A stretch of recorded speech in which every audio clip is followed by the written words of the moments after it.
Now Moses was tending the flock of Jethro his father-in-law, the priest of Midian, and he led the flock to the far side of the wilderness and came to Horeb, the mountain of God. There the angel of the Lord appeared to him in flames of fire from within a bush. Moses saw that though the bush was on fire it did not burn up. So Moses thought, I will go over and see this strange sight, why the bush does not burn up. When the Lord saw that he had gone over to look, God called to him from within the bush, Moses, Moses. And Moses said, Here I am. Do not come any closer, God said. Take off your sandals, for the place where you are standing is holy ground. Then he said, I am the God of your father, the God of Abraham, the God of Isaac and the God of Jacob. At this, Moses hid his face, because he was afraid to look at God. The Lord said, I have indeed seen the misery of my people in Egypt. I have heard them crying out because of their slave drivers, and I am concerned about their suffering.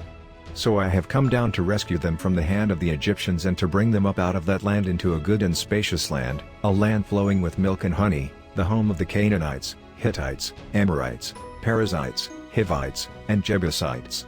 And now the cry of the Israelites has reached me, and I have seen the way the Egyptians are oppressing them. So now, go. I am sending you to Pharaoh to bring my people the Israelites out of Egypt. But Moses said to God, Who am I that I should go to Pharaoh and bring the Israelites out of Egypt? And God said, I will be with you. And this will be the sign to you that it is I who have sent you. When you have brought the people out of Egypt, you will worship God on this mountain. Moses said to God, Suppose I go to the Israelites and say to them, The God of your fathers has sent me to you, and they ask me, What is his name? Then what shall I tell them? God said to Moses, I am who I am. This is what you are to say to the Israelites, I am has sent me to you. God also said to Moses, Say to the Israelites, The Lord, the God of your fathers, the God of Abraham, the God of Isaac and the God of Jacob, has sent me to you. This is my name forever, the name you shall call me from generation to generation. Go, assemble the elders of Israel and say to them, The Lord, the God of your fathers, the God of Abraham, Isaac and Jacob, appeared to me and said, I have watched over you and have seen what has been done to you in Egypt. And I have promised to bring you up out of your misery in Egypt into the land of the Canaanites, Hittites, Amorites, Perizzites, Hivites and Jebusites, a land flowing with milk and honey. The elders of Israel will listen to you. Then you and the elders are to go to the king of Egypt and say to him, The Lord, the God of the Hebrews, has met with us. Let us take a 3-day journey into the wilderness to offer sacrifices to the Lord our God. But I know that the king of Egypt will not let you go unless a mighty hand compels him. So I will stretch out my hand and strike the Egyptians with all the wonders that I will perform among them. After that, he will let you go. And I will make the Egyptians favorably disposed toward this people, so that when you leave you will not go empty-handed. Every woman is to ask her neighbor and any woman living in her house for articles of silver and gold and for clothing, which you will put on your sons and daughters. And so you will plunder the Egyptians. Moses answered, What if they do not believe me or listen to me and say, The Lord did not appear to you? Then the Lord said to him, What is that in your hand? A staff, he replied. The Lord said, Throw it on the ground. Moses threw it on the ground and it became a snake, and he ran from it. Then the Lord said to him, Reach out your hand and take it by the tail. So Moses reached out and took hold of the snake and it turned back into a staff in his hand.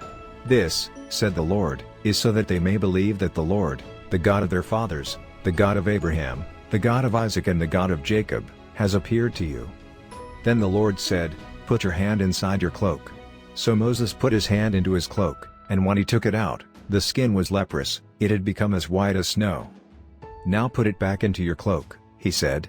So Moses put his hand back into his cloak, and when he took it out, it was restored, like the rest of his flesh. Then the Lord said, If they do not believe you or pay attention to the first sign, they may believe the second.